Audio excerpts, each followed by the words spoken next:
Welcome to Christ in Me with Addie podcast. I'm your host, Addie Overla, and I am so glad that you're here. Whether you're new to Jesus or you've been walking with Jesus for a while or you're not sure about this whole faith in Jesus and life thing, I'm so glad that you're here. Because here on this podcast, we have real conversations about really big questions about faith and life from the lens and perspective of the Bible.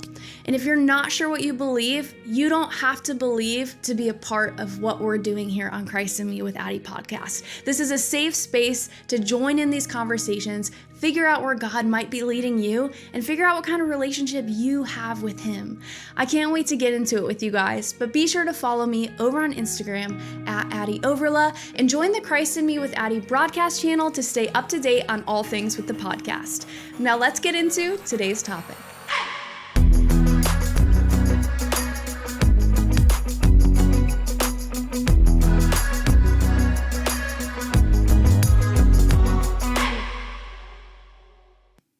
Hey guys, and welcome back to Christ in Me with Addie. We're just cruising right along in season 1, and I'm super excited about just the episodes that are lined up and the ones here to come. But first, I want to say I'm your host, Addie, if you're new here, and welcome. And I just want to say props to you for clicking on an episode about sin. Dun, dun, dun. I know it's like one of those topics that's not super fun to talk about. And to be honest, back in season 1, when we first launched the podcast, I think it was 2023. That's crazy.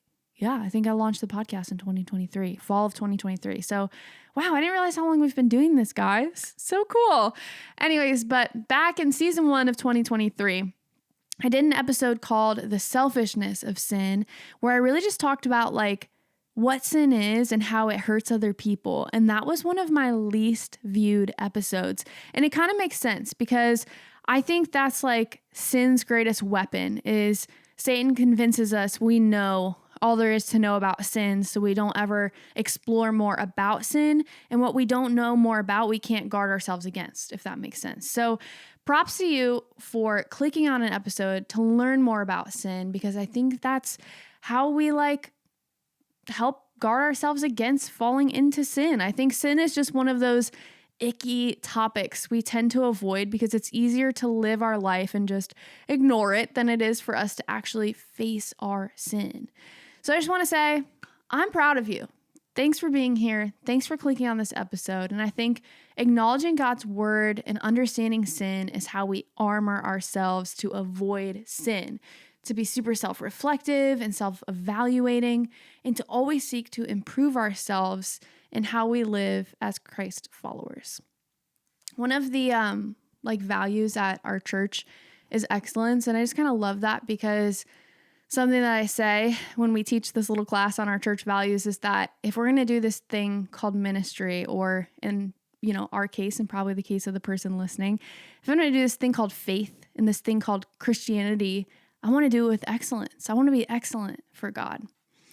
And hey, maybe you aren't even a Christ follower or a Christian, and I just want to say welcome to you too, because if you're even open to hearing about this, if you're just trying to figure it all out and get answers, I'm so proud of you too. And I think that's one of the most brave things we can do is to lean into a perspective that maybe we don't understand, or maybe even one that we don't share with another person, just to be open and learn things about life and why people believe what they believe. So regardless of where you stand on faith and life, I hope by the end of this, you realize why the things that God says are sins, why sins are actually sins, because when we refrain from them, it's moral improvement for all humanity. I mean, think of how much better the world would be if everyone really took to heart, be slow to anger. If everyone really took to heart, don't steal. If everyone really took to heart, don't murder. And so I guess what I mean by all this is whether you believe in the Bible or not, words from the Bible are valuable to improve the condition of humanity, no matter who you are. I think one of the big ones, quote unquote big ones, we can all agree on are things like not to murder or steal, like I said. But notice how these sins are sins because they harm others in one way or another.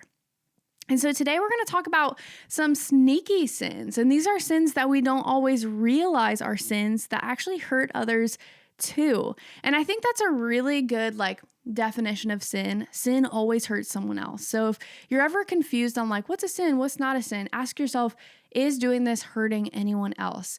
Is doing this in any way causing me to gain while someone else is at a loss in any way, shape, or form? And I want to start by emphasizing this, which many of you may know, but I think it's also one of those areas where it can get confusing. And that's that no sin is bigger than the other. Jesus expressed this in his Sermon on the Mount, which is one of his most famous, if not the most famous sermon, where he says murder and adultery are just as bad as anger and lustful thoughts. Jesus always called us higher. So he said, yeah, murder is bad, but so is anger. It's just as bad. Yeah, adultery is bad, but so is lust. It's just as bad. So as we talk about these sneaky sins today, keep in mind scripture says where sin increased, grace increased all the more. That's Romans 5:20. Where sin increased, grace increased all the more. If you hear any of these today and you're like, oh my gosh, I've done that. Listen, no one can out-sin God's grace. The fact that you're even here and you want to reflect on it as being a sin, I know that you'll go to God and say sorry. God knows you'll go to him and say sorry. So don't allow yourself to feel super condemned. I hope you don't feel judged. I hope you feel like you're learning more, if anything, and know that no one can out-sin God's grace. So I also just want to mention, I have an episode on the unforgivable sin that the Bible talks about in Mark 3 and Matthew 12. If you're confused or wondering about that one in particular, because I know that one's kind of strange, the unforgivable sin sounds a lot worse than the other sins, go listen to that episode called The Unforgivable Sin, where I kind of clarify that specific one. Anyways, back to sneaky sins. Sneaky sins aren't always ones that we call out, but they can still quietly wreak havoc in our lives. These are sins that we might overlook or justify, but in all reality, they're just as damaging as any other sin. It's important to remember that sins are sins because whether we realize it or not, sins always hurt someone else, whether it's God, our neighbor, our friend, our spouse. So let's dig into these today, looking at what the Bible has to say about them and how we can work through them with God's help. The first sneaky sin is one that I am so guilty of at times, and it's overconsumption and gluttony. Not a single one of us likes to admit it, but overconsumption is such a difficult vice in our world today. I think even more so in America, and I totally recognize that because as an American, I've grown up with so many comforts that are not available in the rest of the world. I mean, we now have Amazon same-day delivery. We have DoorDash. I don't even have to make dinner if I don't want to. We even have grocery delivery, so I don't even have to go to the grocery store. It's become so difficult not to give into the pitfalls of immediate gratification, overspending, and overeating. And that's why gluttony and overconsumption are actually sins when we kind of let that rule our lives. So I think about, we went from McDonald's offering supersize your order, which that's a total 90s reference to all my 90s babies out there. There was actually a movie called Supersized Me, I'm pretty sure, where someone said yes to every time McDonald's asked him, do you want to supersize your order? And he assessed how it was affecting his health. The latest trend I've seen, which online, it's kind of silly, but it's like you take your Stanley and then it's a snack tray that sits on top of your Stanley and goes around it and you can fill it with different things. And I mean, with that, just so many crazy Stanley things. I've seen little Stanley charms and a Stanley lip gloss holder and a backpack that you can put on your Stanley to carry your other snacks. And it's just you're preparing to send your Stanley off to summer camp, basically, in the name of being aesthetic. While we all are totally warranted some treat yourself moments. You work hard, girl. Treat yourself sometimes. I'm sure you've said that to yourself because I know I definitely have. This is where we can move into a sneaky sin when this overeating, treat yourself, sort of where we almost expect it for ourselves and we lose that gratitude a little bit. We're overeating, overspending, all these things begin to affect our health and our temples. As the Bible describes our bodies, we're temples that house God's Spirit. or when our Amazon obsession turns into a shopping addiction. Before we know it, we have massive amounts of credit card debt, but every single Amazon kitchen gadget under the sun, in our house. Philippians 3:19, Paul's writing a letter of warning to the Philippians on how not to be. In reference to those who are not following the ways of God, he says, their destiny is destruction. Their God is in their stomach, and their glory is in their shame. Their mind is set on earthly things. What Paul is saying here is he's warning that those who live for earthly pleasures and reject God's ways will face destruction. Like their ultimate destiny is destruction, which is eternal separation from God. If God is good, if God is the creator of goodness, the last thing I want to be is eternally separated from the true form of goodness. When he says their God is their stomach, Paul is saying these people are driven by their physical appetites and desires. Instead of seeking God's will, they serve their own desires, whether it's food, pleasure, material things. Their God is whatever controls their impulses, not the true God of heaven. Are you feeling a little convicted right now? Because I know I am. This was a hard pill to swallow and a hard episode for even me to write. And I think things really changed for me around the perspective of food, especially. And when I started really studying nutrition, I started to get really convicted about my overconsumption. So just to give you guys an idea, the American Standard Diet is based around 2,000 calories per day. Now, please hear me when I say, I don't want you to write down 2,000 calories and be like, this is what I need. This is what I got to stick to be not sinning. I want to be really careful to say that number for some people is right on the money. That number for some people is too low, and that number for others is too high. For my personal specific height and body weight, that's pretty close to my average maintenance calorie consumption. So what I mean by that is that if I eat 2,000 calories a day, I won't lose any weight, I won't gain any weight, I'll just maintain. And that's for my body specifically. So please hear me, because I've calculated this for my personal self based on my height and weight and activity, all those things.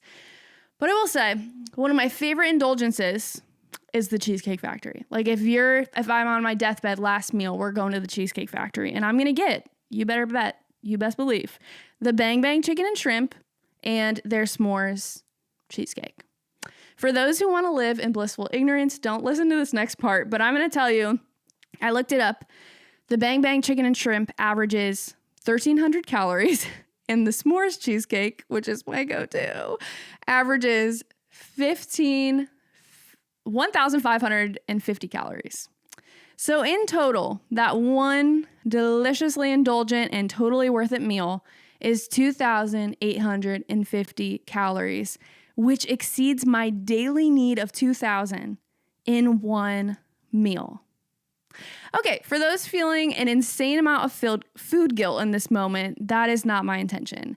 You are absolutely allowed to indulge in those meals every now and then, but my intention is to point out that the food available to us, especially in America, while delicious, is grossly overportioned to train us to overconsume. And I think that's why God calls so much attention to really being aware of our consumption, being aware of not being gluttonous, being aware of not allowing our God to be our stomachs. I grew up in a household where I was told, finish your plate. And I think the idea of finish your plate is make sure you eat everything that we have because we work hard for what we have. But when you put the finish your plate mentality into me, the reality of that is that it's just not always healthy for us to finish our plates. Our plates were designed to already be too many calories for our bodies, especially when we're eating out in America. So I just want to say, if you're feeling super convicted about Amazon or cheesecake, if you want to tackle gluttony and overconsumption of food, a great place to start is learning what your body actually needs to maintain an average calorie amount and what your meals actually consist of. It was hard to look into that. It was difficult to take the time to learn, but now when I'm focusing on my food a little bit more and I know I'm nourishing myself to the best of my ability, I feel better. I don't know. I just feel lighter. I feel like I'm not over consuming. And I know it's easier, guys, just to laugh this off and be like, yeah, okay, Addie, like I'm going to Taco Bell after this. I'd love to go with you. But the truth is, food overconsumption is a really sneaky sin that can have a generational impact on health and eating habits. I think another great place to start would be just trying a fast. Like try fasting sweets for God and just deny sweets for a season to see if your God is your stomach or if your God is the God in heaven. Like, could you do it? I did that with caffeine once because truly I'm not myself before my cup of coffee in the morning, but I was like, you know what, God, I want to make sure that you are ruling my day more than this cup of coffee that I wake up and inhale. So I'm going to fast caffeine and see if I can do it. As for shopping, guys, I'm also so guilty of scrolling like through Amazon like it's Instagram. I'm also guilty of scrolling on Instagram, seeing cute things and buying them instantly on Amazon. So it's really dangerous both ways. And while this is fun and it brings like a little thrill to me, the truth is sometimes I need to deny myself and the things that I want in the moment and turn my attention to meeting the needs of others with my resources.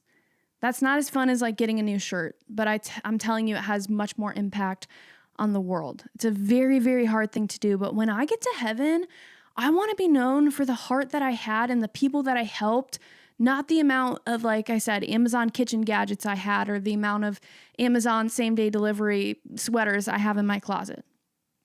So as we reflect on this, think about how easy it is to fall into this trap with food or spending. Maybe you've gotten used to snacking out of boredom or stress. Maybe you've gotten used to shopping out of boredom or stress. It's a really tough thing to admit, but the Bible calls us to control our appetites and not let them dictate our lives.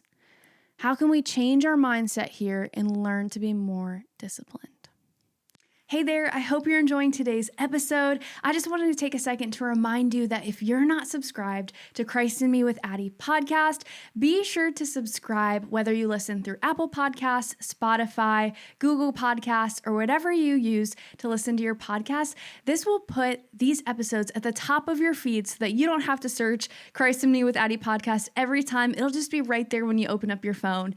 And if you're not following at Addie Overla over on Instagram, I post a lot of faith-based encouragement over here. And guys, I would be lying if I said I didn't need encouragement sometimes too. And sometimes a message from you guys just makes my day. It really does every time. So be sure to message me over there because I don't want this to just be one-sided. I would love to get to know you. I would love to hear how you're liking the show. And it encourages me so much when I see you guys following and listening along.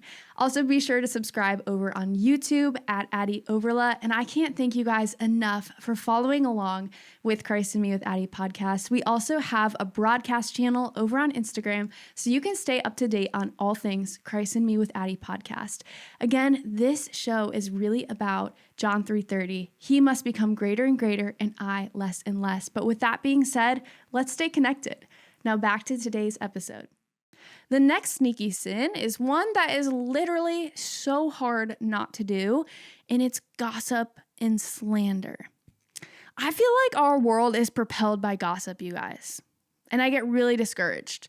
Like, I can't find anything on Netflix to watch that doesn't involve gossip one way or another. We have these reality TV shows where we see gossip used as currency in climbing the social ladder. We see gossip about celebrities online. We see gossiping is something that's just so normal in friend groups when we get together for dinner. But gossiping is something that we might not always think of as a big deal or a sin, but it's incredibly destructive. Whether it's talking about someone behind their back, sharing secrets that shouldn't be shared, passing on a rumor that you overheard, or using information that you know about someone else to gain popularity with someone else. We're all guilty of that at one time or another. It always comes back around. Gossip tears down trust and relationships in a heartbeat. All we have in this world, what we all have is our character and our credibility, and that's based on our actions and our words. I know this isn't Bible, but my grandma's pretty wise, and I think she could go down in history. But One of the best pieces of advice she ever gave me, I was going through a difficult time in high school with some girls. She said, how someone talks about you to others is how they're talking about others. How they're talking to others about you. I messed that up. My grandma's deep wisdom. How someone talks to you about others is how they are talking to others about you.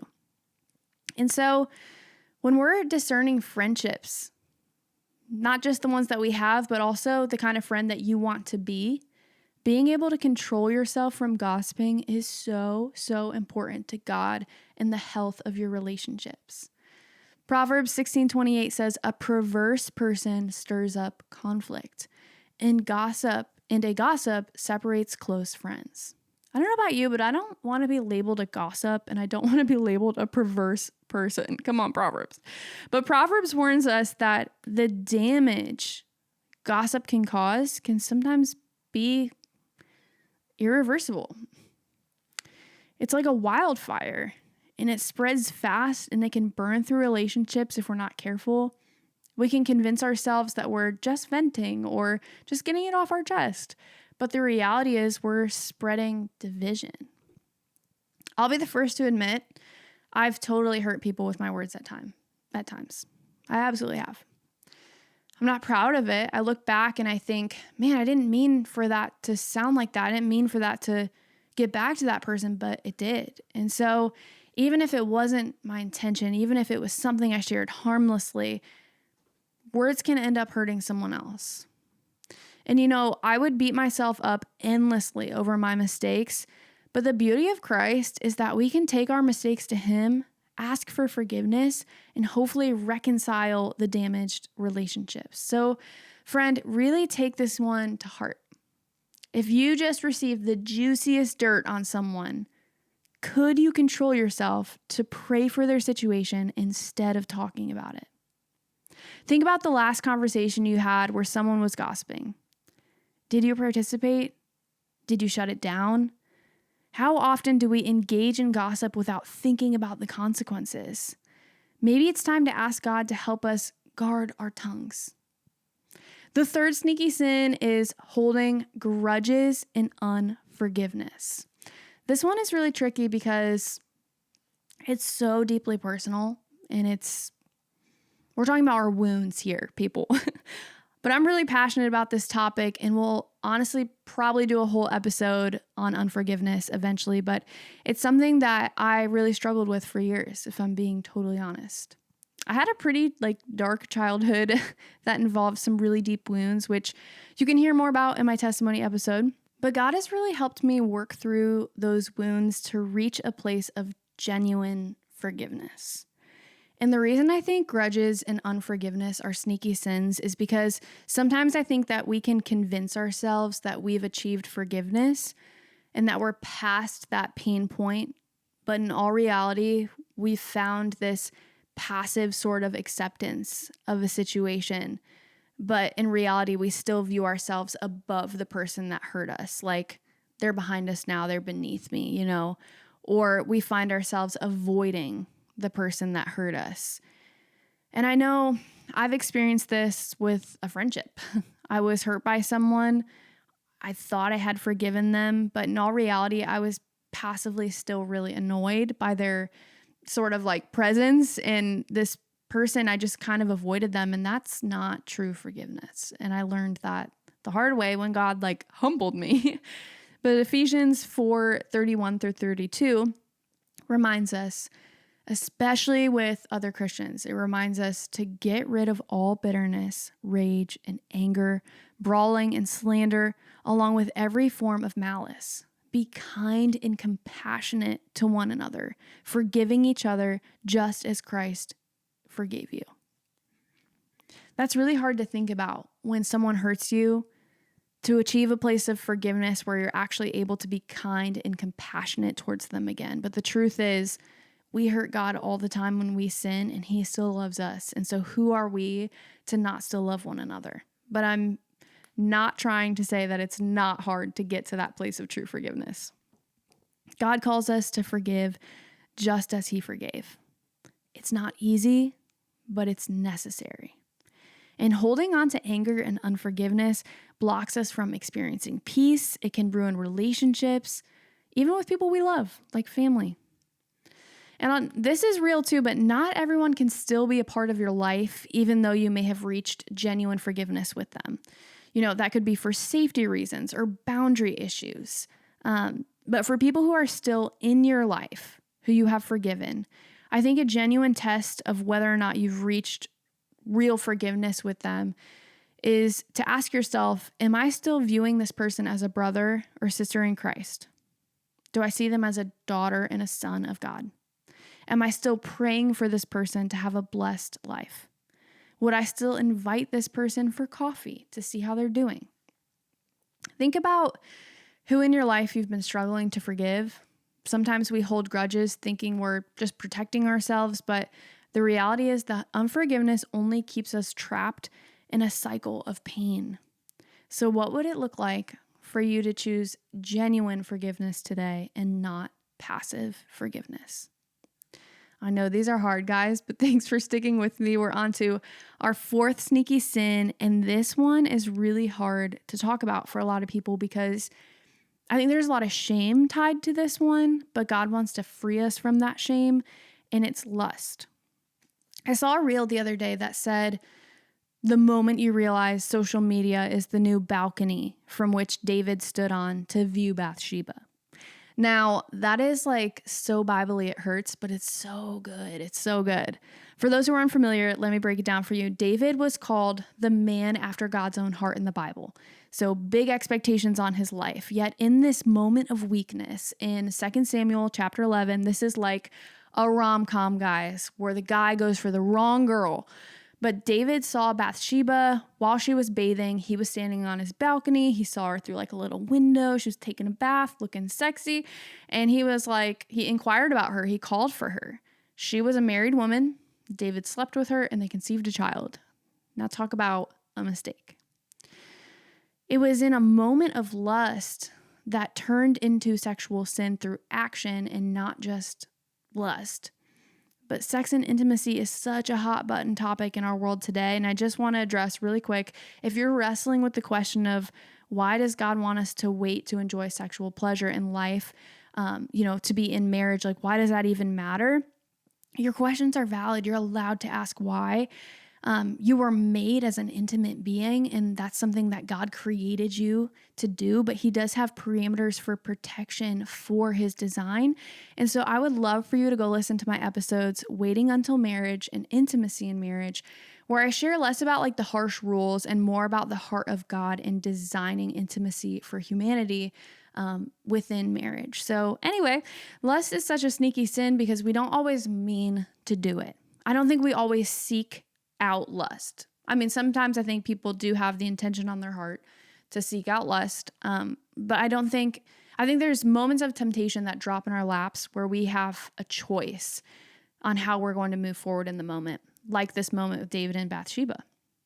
This one can fly under the radar, especially in a culture that seems to be normalizing and sexualizing lust. But lust, whether it's in the form of pornography, fantasizing about something, or even coveting someone else's relationship, it's something that the Bible warns us about. Jesus himself said in Matthew 28, "But I tell you that anyone who looks at a woman lustfully has already committed adultery with her in his heart." And this applies to women too. If you look at a man lustfully, you've committed adultery with him in your heart. Jesus makes it clear that sin begins in the heart and the mind. It's not just the action, but it's the thoughts that can take us down the wrong path. Lust can destroy relationships and harm our connection with God if left unchecked. So, not to mention, it causes us to sexually objectify others as well, when the truth is humans are first children of God before they're our sexual partners. This was a hard pill to swallow, but my husband, he is a child of God before he's my husband, and I have to always remember that. We should always seek to honor one another and protect one another. As we think about our battles with lust and temptation, we are only human. So I want you to hear me that this is not a shame episode. These are all the things you're doing wrong episode. we are human, and that's why we talk about these things, because we were made for intimacy. But it's important to notice patterns in your life, because if you struggle with the sneaky sin of lust in singleness or even in dating, the truth is a marriage is not going to solve that sin. It's actually going to amplify it. And you're going to find it really hard to be committed to one person if you struggled with lust before. So we live in a world where lust is everywhere. It's on our screens. It's in our conversations. It's all over advertisements. I mean, come on. But we can call out this sneaky sin and being honest with ourselves, guarding our hearts and minds against this, and actively choosing not to let ourselves be influenced by overly sexualized culture around us. Time for the fifth and final sneaky sin, you guys. And to be honest, there's a lot more, but these were just the top 5 that kind of came to mind. And so the last one is actually, it might surprise you, and I don't know if you've ever heard it before, but it's not caring for your family. This is one that you've maybe never considered to be a sin.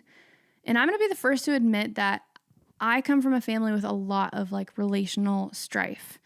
I wish it wasn't that way, but unfortunately, that's the reality of the family that I came from. The Bible has a lot to say about the family unit and how we should care for one another, even when it comes to times where it's not convenient, where it's not easy, or even when it's not welcomed. I mean, sometimes family cut each other off, and that's just how it is. But whether that's not being there emotionally for a spouse, or not caring for your children, or failing to honor your parents or take care of your grandparents, we can fall into the trap of focusing too much on the big commandments that are for our own personal development, like not killing, not stealing, and forget that God calls us to love our neighbor. And there's also huge importance in loving those who share our same blood. And also, before I dive into the scripture that supports this idea, I just want to say I have to be really honest. I feel so hypocritical sharing this particular sneaky sin with you, because my family is far from perfect, and this is an area I have to take to God constantly. I struggle with wanting to love the family that I have, but facing the reality that there's not a lot of love there. There is, but it's hard and it's weird and it's different, and we've all hurt each other in different ways, and we've never been that close. So how do I do that, God? But the Bible encourages us and says in 1 Timothy 5:8, anyone who does not provide for their relatives, especially for their own household, has denied the faith and is worse than an unbeliever. Okay, I know I said this verse is encouraging, but I guess what I meant to say is that God really cares about those who are neglected, and he cares about us taking care of our families, especially just viewing it as a responsibility that we don't take lightly. When we neglect those closest to us, we're not living out the love that God calls us to. This doesn't mean to be perfect, to have your family look like a Hallmark movie or a Christmas card. It doesn't mean that. It just means to be intentional, to be intentionally loving. So even though my family isn't the closest, in my own ways, I have prayed and I still try to make an intentional effort.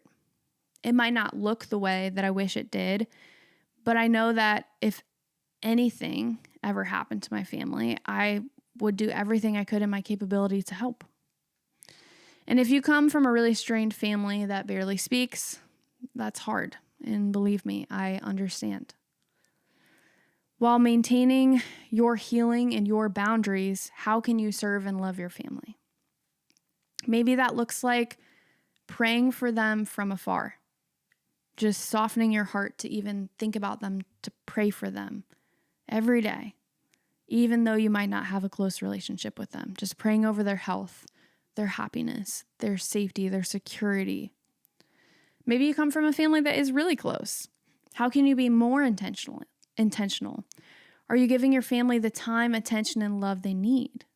In the craziness of life, it's easy to get distracted, but God has placed our loved ones in our lives for a reason.